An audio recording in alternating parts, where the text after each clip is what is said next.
Hello and welcome back to DreamHack Open Moscow 2014. And I'm Richard Lewis, the host of the panel. Guys, got to say, we must have had our crystal balls out because it went pretty much like we thought it was going to, didn't it? It most certainly did. It was it ended up being very one-sided in kind of a style that we weren't exactly expecting. Todd was saying before the games, like, Snoot does play Hydras as well. You know, he doesn't just go for that swarm host style every single game. It's going to have to get to that point before he makes that decision. And both games, he went Hydras and he crushed what DayZ was doing. And you know what? Hydras are great against the sort of all-ins DayZ was doing as well. Yeah, I mean, I felt like I was really perplexed by DayZ's reaction at the end of the game because he seemed absolutely devastated at having lost, which, okay, that kind of makes a little bit of sense. But it just didn't feel like he varied his style of play. Like, Snoot read him like a book from start to finish. Yeah, especially that Nimbus game, you know, with the 4 gates coming in and Snoot able to see there was no second gas early on. This was just beautiful play by him. Yeah, DayZ, you know, like I said, he came over to Europe. He was very ambitious. It didn't go very well for him. He moves to Taiwan to try and change his life. He found happiness and somehow started playing a lot better. He's playing better than he ever was before, but somehow not enough to get to the few final steps of tournaments, which is, I think, all he ever wants. Like, I can see how this loss will be devastating for him, and he looked devastated indeed not to make top 4 here. I mean, Snoot also, in his interview, I noticed, actually cracked a smile and had a bit of a joke. Pressure maybe starting to ease off in terms of the, you know, WCS points and, of course, getting a DreamHack winner. Yeah, he's so close now to actually qualifying for BlizzCon. He's incredibly close.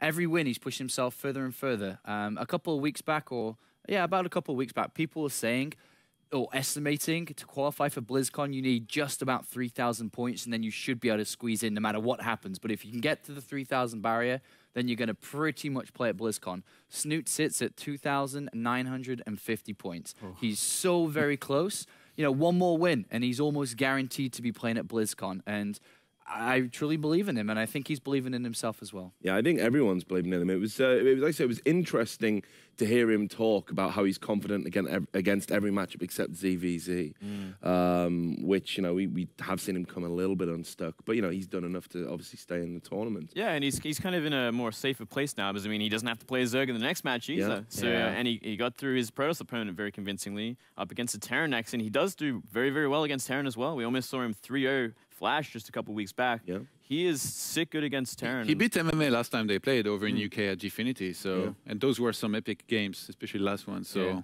really looking forward for that one later on. He's very good against Terran. But there was one thing that he said in the interview, and you could see it against Flash. He went up and almost beat Flash. He won 2 games in a row, and it was, all right, this guy's actually going to 3-0 Flash. But doubt and uncertainty creeps in. He gets nervous and actually was making mistakes for the rest of the series against Flash. He allowed Flash to get a game and then start to take advantages in the mental department, really, when the two minds are clashing together. That can happen against MMA, for sure. If MMA just comes out and smashes him game 1, is Snoot going to start to doubt himself and then just kind of crumble 2-0? It's very possible. It is possible. We'll definitely talk more about that game as it comes up. Just a couple of observations before we talk about our next matchup. First of all, Protoss, the overpowered race, they're extinct. I know. What's going on here, guys? They can't win everything, right, Todd? Are the other players just that much better?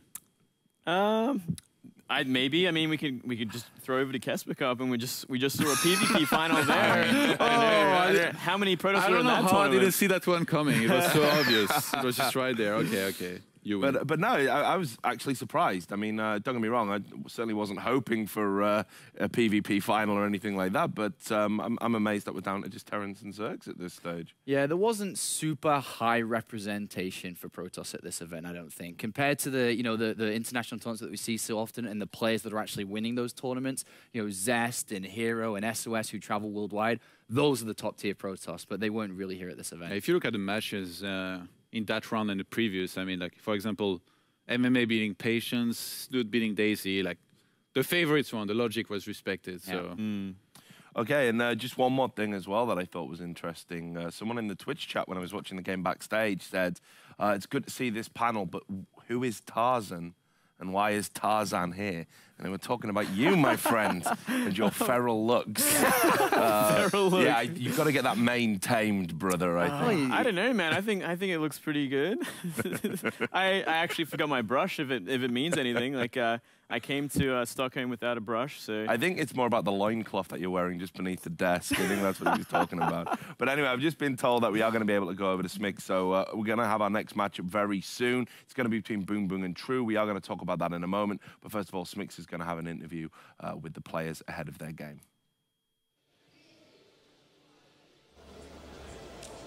Moscow, let's welcome our third set of quarterfinalists, BBoongBBoong and True.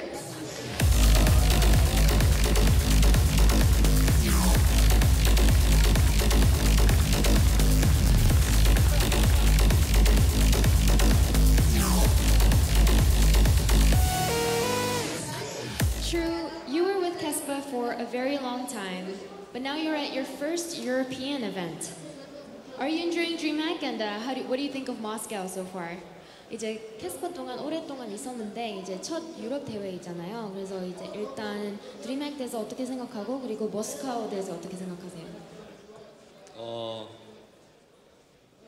네, 처음 이렇게 유럽으로 나왔는데 네, 이제는 네, 되게 설레고 네, 유럽 사람들이 되게 네, 다 잘생기고 이쁜 것 같아요. 네. He says, yes, this is my first European tournament, so it's a very new feeling, and I just want to say, all of you Europeans, you are very handsome and very beautiful. Now, BBoongBBoong, aside from IEM Shenzhen, we haven't really seen you compete as much as before. How have you been lately, and how did you get to Moscow? I know that you were with Azubu until February, but after that you were teamless. 이제 뿡뿡 선수는 이제 그다음 IM 셴센 외에는 좀 자주 못 봤는데 최근에 요즘 어떻게 지내고 있고 그리고 머스카우는 어떻게 왜 와기로 했고 그다음에 팀은 어주부랑 있다가 이제 없는 걸로 알고 있는데 그건 어떠세요? 잠깐만요. 네 괜찮아요. 너무 기억을 한 번에 못 해가지고. 네 괜찮아요. 그냥 일단 이제 머스카우 온 것은 어떻게 왜 왔고 어떻게 오셨어요? 드림핵을 게임하면서 한 번도 못 와봐가지고 지금 적당한 때라고 생각해서 오게 됐습니다. 그리고 팀 상태는 지금 어떠세요? 연습은 집에서 하고 있고요. 팀은 연락 좀 많이 주셨으면 좋겠어요. So he says, I've been a gamer for a really, really long time, but I've never been able to come to a DreamHack, so that's why I decided to come to Moscow. And he says, in terms of teams, he says, teams, please contact me. So gentlemen, please shake hands. 악수해주세요. Let's get this game underway. Richard, over to you.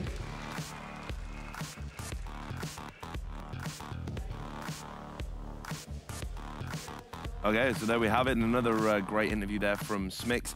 Interesting that she brought up, while she was talking to your man, BBoongBBoong, how he got to Moscow, because it's an interesting story. You know, he was, in the scene, he was with Azubu, then teamless for obvious reasons, and then stayed teamless, and then just turns up out of the blue in Moscow, and, with no team, not representing anyone. It's very interesting to see a player do this, because usually it costs a lot of money to fly out to Moscow from Korea and then participate in a tournament like this, especially without a sponsor. And it must mean like he's very confident in himself to do it, to spend that kind of money. And so far he's proven that he's definitely worth it. His expectations must be high, but he beat Hyun. Doesn't really get any better than that. Do you think maybe there was a little bit about putting himself on the map here? Like, I can go to this event, if I get good results, I'm gonna get a new team, I'm gonna get a new organization. Definitely one way to think about it. And I'm sure he was thinking about that for sure, because coming out here teamless, he surely wasn't just doing it for fun, unless he was out here for some other reason. He might need some money, like some other players have said over the course of the tournament. I'm just maybe. Well, yeah, he's banked $1,000 being in top 8. It's pretty much paid for his flight from Korea. It's not that much of a travel distance for him to go. And it's quite easy for Koreans to get into Moscow too. There's no visa required. There's nothing that's very difficult for them to actually go into Russia and Moscow. So really, there isn't? No. Interesting.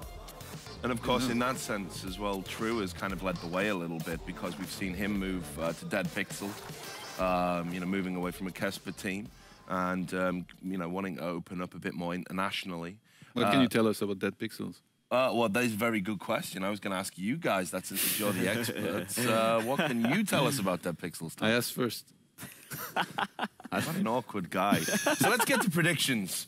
No, seriously. Well, I mean, I don't know a great deal about it. I think it's a strange choice in a lot of ways. It's such a new team. I mean, they've only just recently shot out of anywhere. I mean, can we even call them a team? I mean, it's what, True? Is there any other one on that team? There's no one, right? It's only True. I think Elroy, like a Swiss Zerg, which is actually pretty good. Don't look at me like that, man. Good teams, man. I don't know. You're telling us. Elroy's at home now. But what? I'm not in Dead Pixels. Todd's just trying to sound like he knows what he's talking about. The funny thing is, though, is I think a lot of people are just not looking at True in the right way right now. Because for me, and I mentioned this to Moonglade earlier today, True's the favorite for the tournament, but no one's talking about it like he is. Yeah. Everyone's looking at Snoot. Everyone's going, this is Snoot's tournament. If he can beat MMA, he's already got it in the bag. But True is undefeated. He hasn't lopped a single map yet. He's an excellent old Kesper player. He performs so well in Pro League. He's competed in the GSL as well. He got top 4 just a couple of months back in Season 2. Yeah. This guy is amazing, but no one seems to be hyping him up enough to be able to win this tournament. I think he's going to the finals. To be fair, I mean, I looked at the round of 16 and I'm like, it's going to be Snoot versus True finals, in my opinion. Yeah, and you did say that. You've been on point with your predictions. So let's get to some predictions for this particular game. I'll start with you, Todd, since as you've offered so very little in terms of insight for this segment. Thank you. A pleasure as always. 2-0 True. 2-0 to True. I'm going to say the same. 2-0 for True. He's been showing amazing play, and even though BoongBoong took down Hyun, I feel like Hyun was on his A game this tournament. I'm going to go with True. Obviously, if I'm going to pick him to go to the finals, he has to win this game 2-1. I will give a game over to BoongBoong. BoongBoong. BoongBoong. Whichever it is. So you guys are going to be casting that one. I think we're now almost ready. Are we jumping into the game? Yeah, very close. Very close. Awesome. So look, I will certainly let you guys get set up for that. I'm sure it's going to be an awesome game. The white shirt bros. The Angels of StarCraft who have been deployed. The two-man band. So break a leg, boys. So we're going to bring you that game now. It is going to be Apollo and Moonglade casting BoongBoong versus True. We'll see who's going to win right now. Thank you very much, Richard. And it's time to commentate some StarCraft, Moonglade. It's time to talk some Zerg versus Zerg, which we've done once already this tournament, and I'm happy to do it again with you. Oh, thank you. Up here to the top right-hand side, currently teamless and is available. Single and available, everybody. It is, of course, the red Zerg BoongBoong. Also known as I Like Chicken in-game. Yes, I like chicken. Who doesn't? It'd be pretty strange. It'd be pretty strange to see someone that doesn't like chicken. Well, apart from all those vegetarians watching the stream, at Moonglade. Well, that's kind of weird, guys. And his opponent, down to the bottom left-hand side, is the blue Zerg player. It is True from Dead Pixels. Indeedly so. And to start things right off, we're going to have a very exciting game. We're going to have 2 9-pools crashing at each other with gases, so we could even see 9-pool Baneling running at each other. But obviously, once they see 2 9-pools, they're going to be like, okay, I'm going to go for Zergling Speed instead of Baneling Nest because it doesn't really work out that well. Unless one of them wants to take that risk. So we're going to have to wait and see exactly how that's going to turn out. But when are they really going to first know about this, though? Are they not going to commit to the Baneling Nest in time before they know? Or they're going to see it with their first Overlord, essentially. They're going to see those Zerglings run across the map and they'll be like, oh, okay. So we're doing the exact same thing, and it's going to be up to them to see how they're going to react to it. If they are actually going to put down and commit to Banelings, or are they going to simply just transition into the Zergling Speed and play it from there? Well, identical setup, same units, and here comes the first scout, and the Lings have been spotted. Baneling Nests are both on the way for both players here. And what, is this just going to come down to a micro battle between 2 players here? I mean, obviously with 2 players, but a micro battle with the same units? It seems that way. I mean, we're going to have Baneling Nest for both. They're both committing to that for sure. So it's going to be Slowling Baneling against Slowling Baneling, essentially. And it's going to be up to if one player is actually going to be that aggressive with it. Look at True. He's actually split 2 Lings off here. Everything's still together, but 2 Lings coming around. And one could imagine that that's going to be 2 Banelings, and then everything else is going to be committed to a defense. He's even got a Queen coming in, which is going to help with that defense. Absolutely, and that's the one difference we've actually seen in this in these build orders is that Queen can do a lot of work for sure. And with these two hidden Zerglings, we could actually see True take a huge lead if he decides to commit them to Banelings and go for that counterattack. All right, well, neither of them know exactly where they each are, but in the middle of the map, the Lings from BBoongBBoong have been spotted by True.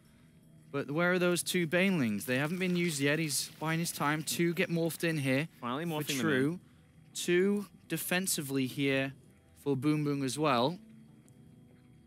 Where does this now go? There is an Overlord, which is getting very close to these. I think they are going to be spotted. Looks are like they going to be dealt with? True's kind of just running past every Zergling here. He's going to be careful of these Banelings, though. Oh, my. They're in the main. They're going to be in the main now, and he's got to split well here. At the same time, there are defensive Banelings getting more for True to deal with the Lings, and we're going to end this game one way or the other. This is just going to end right now. It's just counterattack. Who's going to win? First counterattack here. I mean, the Queen is going to make the huge difference here. 2 Banelings detonate, 5 kills, and then the Lings on top. We're on the other side of the map. We missed it, but every single Ling was blown up by a Baneling there. 2 Banelings. And that is it. That's it. 2 Banelings cleared up everything, and from there, that's all it takes. Such a weird game to start things off. GG, True wins. Up 1 game already. Easy. 5 minutes and 21 seconds, Moonblade. Easy peasy. And it doesn't get stranger or quicker than that, that's for sure. And, I mean, that's what happens when you see 2 Ling Banes versus 2 Ling Banes, and BBoongBBoong not looking happy one bit, and I can't blame him.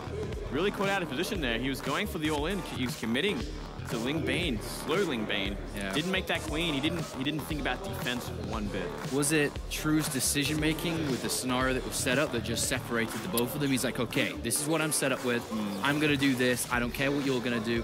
And that was the big decider. Essentially, yeah. He went tunnel vision, and he actually made one critical micro mistake when True's Zerglings were running past every Zergling of BBoongBBoong's, and he even ran past Banelings. Like, there could have been a Baneling hit that wiped out every single Zergling of True's. And that could have changed the game completely. It could have been BBoongBBoong's win. So it was a little bit of a mistake there.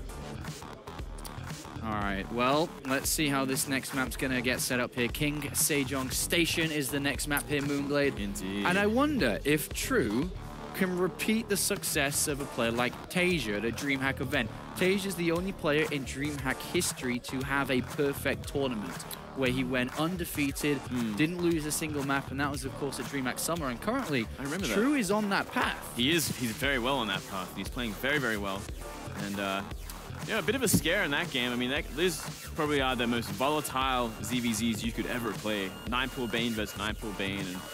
And it was very, very close, regardless of how one-sided it looked in the end there. Just a couple mistakes there from BBoongBBoong. Maybe a little nervous, a little shaky. Yeah, maybe a little bit. In the chat, he's actually saying right now that the way that actually went, he's kind of broken down a little bit. He didn't really expect the game to go like that. And we'll have to see if he can pick himself up coming into map number 2. Otherwise, this will be one of the fastest best of 3s that we've seen at DreamHack, especially at this depth within the tournament. Here in the top 8, to have it finished as fast as this. It would be insane if we actually saw another double 9-pool. But I mean, it is King Sejong Station, and we don't really see 9-pools that often on this map. It can still work for sure, but it is a much longer rush distance more than anything else. All right, well, let's go into map number 2 now to find out who's going to pick up this next victory, as we are now inside the game.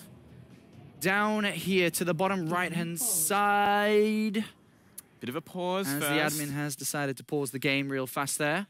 And then we will be able to get back into it in a second. I'm not sure if what's going on, but we'll sort it out in a quick second's time. Observer PC lagging. With 9-pool that's not so common here, what are the common strategies on a map like King Sejong Station that we could be looking out for? Generally, I think most people are very comfortable with kind of the 15 hatch, kind of move into Roach. It's very easy to take that third base, and from there, you can definitely take the kind of standard sort of Roach versus Roach play. Yeah. Very rarely you see anything else on that map. You can still see 9-pool Baneling for sure. Yep. I mean, if 9-pool Baneling against a hatch first will work on just about any map. So it's always a risk there when you're going hatch first. But I don't know if either player wants to really risk that again. And on this map, it's very, very less likely because of that rush distance. So you predicted a 2-0 coming in this for True. Indeed. Is that because he's been undefeated? Is that because of his history? Is it because you don't quite believe in BBoongBBoong here to be able to do this? It's definitely a mixture. I mean, I've been such a big fan of True while he was going playing for Jin Air. Like throughout his career, he looked very, very strong, especially towards the end Right. of Pro League this year. And he hasn't lost a single game this tournament as well. And all these things are adding up, as well as BoongBoong. You know, he has been winning games, but he has been dropping games as well. So I Yeah. feel like True is just in much better form than BoongBoong. All right, well, we'll see if he can be able to close this up 2-0 because if anything goes like it did in the first one, it could be a very, very fast series for us here. And we are looking to grab our third semi-finalist here. And more importantly, we are going to have potentially another player move forward to DreamHack Winter here. Which one could it be, though? The all-important DreamHack Winter Finals, the $75,000 tournament. But I think a lot of these players, and pretty much all of them, to be honest, are looking at #1 in this tournament now. Like, very competitive. We've already got Snoot versus MMA as our first semi-final, which, of course, we'll be playing a little bit later on today. And now we're currently trying to build our second semi-final. We have this Zerg versus Zerg on our hands, and then in a little bit, we'll be having a Terran versus Terran, so 2 mirror matchups. Yeah. Happy versus Jack G, our next one. That should be exciting too. It's very rare that we get to see TVTs, even today, and in this tournament especially. I wasn't expecting many TVTs for sure. Yeah, we've only casted one so far, Just and I'm one. pretty sure maybe only one's been played as well. Yep, I think so. We are guaranteed another one a little bit later on, but sorry for the little bit of the slowness there. But we're jumping into map number 2 now, as there was an Observer PC issue, but has now been fixed up, cleared up, and ready to rock and roll now. So back to King Sejong Station. We currently have True leading in a 5-minute, 21-second game, I think it was. A very nice, easy start for him. Now we got to see some composure come out from BoongBoong. We have to. He did look pretty tilted after that game as well. Looking at him in the booth there, he was Yeah. not a happy chappy. And I can't blame him. It was a very weird game, but I don't think you should take too much from it. You kind of rebound from a crazy all-in game like that and play the proper game, which is going to be King Sejong. All right, here it is. The proper game, hopefully, here for BoongBoong. Down here to the bottom right, though, the player that is not BoongBoong. He's the red Zerg, not the blue one. It's, of course, True. True from Dead Pixels. We'll see how well he can do here, sporting that Nike jacket of his. Yep. And then we have to the other side of the map here is the blue Zerg player, going by the name in game I Like Chicken. It is BoongBoong. Of course, a former Prime StarCraft 2 member. Yep. A former MJ StarCraft 2 member, and also former Azubu team member. That's right. But it's been a long time since he's been without a team now. I think it's It has been a quite 9 impressive- months or so without a Yeah. team. It's been a year or more, I'd like to say, for a decent result coming out from him as well. So he's been very, very quiet, and it was a big surprise to many to actually see him compete in this tournament, sign up for this tournament, and more importantly, see him this deep in the tournament. He is the definition of a dark horse, man. He came into this tournament without a team. No one was expecting him to come. No one had heard from him from a very long time. Like, where has this guy been? Has he just been at home practicing in his mother's basement? Who knows? But he certainly seems to be in form. And it's going to be up to him if he can win this game, because he has to win this game if he wants to stay in this tournament. Yes, he does. And to think that this best of 3, there's a $1,000 difference between the winner and loser. And, Wow. you know, you got a 5-minute game, bang, you know, $500. Play another one for 5 minutes, bang, $500. That is the way to make bank, That Moonblade. is a decent way to make some bank. I agree completely. Imagine the hourly wait on that. Oh, man. If you could do that every day for a year, you'd be pretty happy.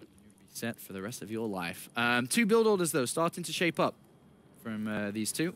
Hatch first for True, and Indeed. the spawning pool first here for BoongBoong. So, yeah, BoongBoong playing a much safer game this game. Doesn't want to repeat the mistakes of last game. Doesn't want to even remotely risk it. So he is going for that pool first, which is the safest way to play ZVZ and the best way to deal with 9 pools.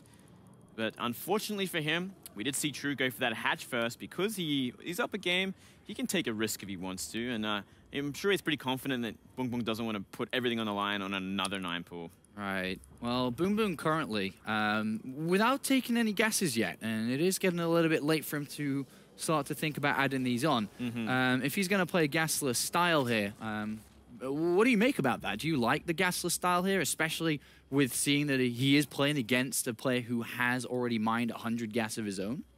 It really depends on the player. I mean, it's a hard style to play, especially in these kind of situations when one player has already got that very fast, potentially Zergling speed. if he so desires it. I mean, it's a lot harder to take that third base. You're contained for a lot longer, and you generally fall behind in economy very, very quickly. So it's going to be entirely up to BoongBoong how he's going to play this. You can still see sort of a late Zergling speed upgrade from BoongBoong, go into some harassment, maybe try and cancel the third base of True if it ends up being that way. Yeah. Hard to say how things are going to turn out. We're going to have to wait and see exactly how BoongBoong's going to play it. Now that he knows that True has gone for that Zergling speed, and we did see him start upgrading it when the Zerglings were running into the base. We'll have to wait and see if he's going to commit to it, because also another mind game that Zergs can play in ZVZ is they cancel it last minute and just go into the lair, go into the roach upgrades, and they still have the threat of speedlings on the map because it's so hard to scout that spawning pool with an overload.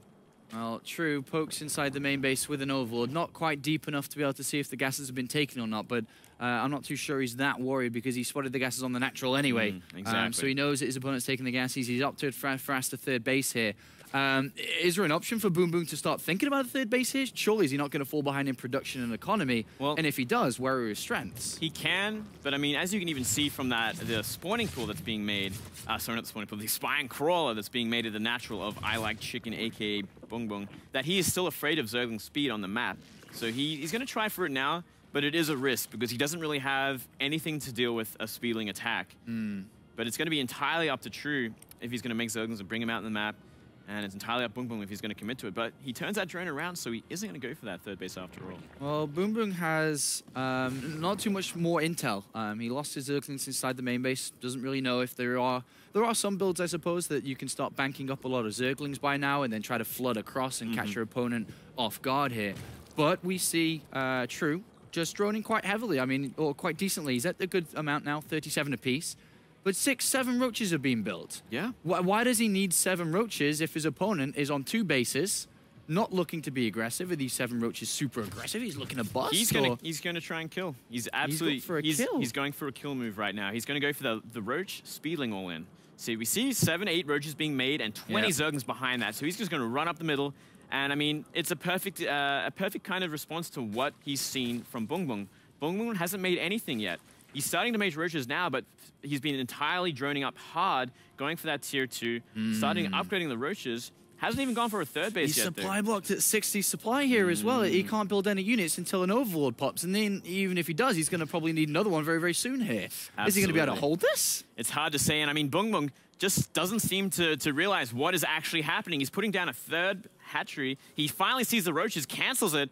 Is it too late, though? He's making more and more roaches, but here comes a Ling roach running into the natural here. Lings even get around the queen there, and he's going to have to try and transfuse it for as long as he can, but if the first one goes down at the front, the spine crawler is going to go down as well, and True just walks through the front door and says, thank you very much. We're looking at a 8-minute game here, include the 5-minute in the first one, and I'm going to go through to the semi-finals in 13 minutes. There's nothing here. That's absolutely true. That is completely one-sided. It doesn't get more one-sided than this. A great read from True. And BoongBoong, you know, he's looked good up until now, but, I mean, True has played him like a fiddle, man. Absolutely flawless victory here from True. Perfect games coming out from him. Game 1 easy, game 2 easy, and he rockets into the semi-finals here. There's nothing that can stop the flood of units coming out now from True. He takes double the supply lead, and a beautiful series played by True. And if people were thinking, you know, Snoot's tournament already, MMA's tournament already, you actually need to start to consider True to be a complete champion here, potentially. It's time to think about the guy that actually hasn't dropped a game yet and will not drop a game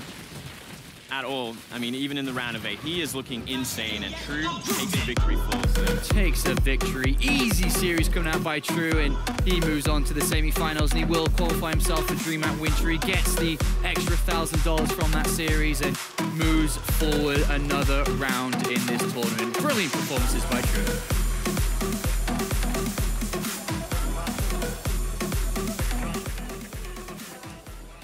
Congratulations, True, on being our 3rd semi-finalist here at DreamHack Open Moscow. Now, True, you are undefeated at this tournament. You have not lost a single game. When you came to DreamHack Open Moscow, did you expect to do this well, or are you also surprised? 이제 이 대회에서 이제 한 게임도 안 졌는데 한 게임도 안 졌어요, 여태까지. 근데 이제 이렇게 잘할 거라고 예상을 했어요? 아니면 본인도 조금 놀라우세요? 네. 운이 좀 좋은 것 같아요. 이번에 뭔가 운이 좋아서 계속 이기고 있는 것 같아요. He says, I just feel very lucky at this tournament. I don't know what it is. I'm riding this fortune and I hope it keeps going. Now, in the next game, you're going to have to play a Terran. You're playing the winner of Happy versus Jakji. And I know that historically you've kind of struggled against Terran. So how are you feeling headed into that match? 이제 그 다음 경기는 이제 테란 선수와 할 건데 이제 좀 테란전으로 좀 약한 걸로 좀 알고 있는데 그런 것 때문에 약간 이제 그 경기에 들어가면서 무슨 생각을 하고 있나요? 네, 테란을 만났는데 네. 그냥 네, 요새 다 테란한테 많이 져가지고 이번에는 꼭 이기고 싶어요. He says, yes, I am going up against a Terran player. I have lost so much against Terran players, so I just really, really want to win. Now, you have qualified for DreamHack Winter, which means that although this is your first European tournament, we'll be seeing you at another European tournament again later this year. In general, do you plan on attending more foreign events and not just DreamHacks? 이제 드림핵 윈터 이제 진출했고 그리고 그것 때문에 이제 다른 유럽 대회는 적어도 하나 더 이제 이번 연에 볼 건데 다른 해외 대회도 많이 출전하고 싶나요? 네, 다른 해외 최대한 많이 나가고 싶고요. 네, 한 경기 한 경기 다 열심히 준비하고 있으니까 네, 좋은 결과 네, 있으면 좋을 것 같아요. He says, I definitely want to go to as many foreign tournaments as I can. And guys, I am practicing game by game. I'm really working hard, so I'm pretty sure there's going to be a really good result. And last but not least, Drew, you're on the main stage here for the first time at DreamHack Open. Do you have any words for your fans? 이제 그 드림핵의 무대에 첫 번째로 이렇게 서 있는데 이제 그 팬들에게만 한마디 해주세요. 네, 이렇게 처음 드림에게 와서 팬분들께 인사드리는 것 같은데 네, 앞으로 자주 볼 수 있었으면 좋겠습니다. He says, yes, it's true. This is my first time on the DreamHack stage meeting you guys. You're my fans like this. I hope that more opportunities like this emerge where I can keep meeting you guys. So congratulations, Drew, again on being our third semi-finalist.